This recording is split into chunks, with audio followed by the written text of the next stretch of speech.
একটা সময় পেঁয়াজ কাটার ভয়ে কখনো নিজে হাতে ডিম ভেজেও খেতাম না। হাত কালো হয়ে যাবে বলে কখনো আলুই কাটতাম না। সবজি কাটার ভয়ে মা যখন রান্নাঘরে ঢুকতো তখন আমি আশেপাশে থাকতাম না, রান্নাঘরে ঢুকতাম না।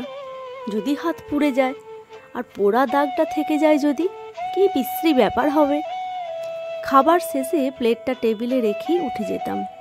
তবুও মায়ের কোনোদিন কোনো অভিযোগ থাকতো না। আমার মাটা খুব দুঃখী, সারা জীবন কষ্ট করেই গেছে, একা একা সব কাজ করত।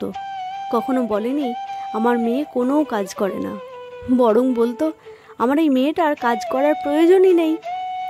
মেয়েটা সারাদিন খুব খাটোখাটনি করে, স্কুল যায়, পড়তে যায়।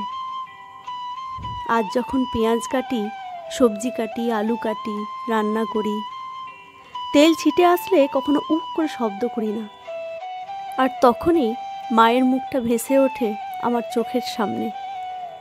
খুব ইচ্ছে হয় জানেন, যদি আবার মায়ের কাছে চলে যেতে পারতাম, তাকে কোনো কাজ করে সাহায্য করতাম। আজ আমার মায়ের কষ্ট উপলব্ধি করি। আমার মাও হয়তো তার বাবার বাড়িতে আমার মতো রাজকন্যাই ছিল।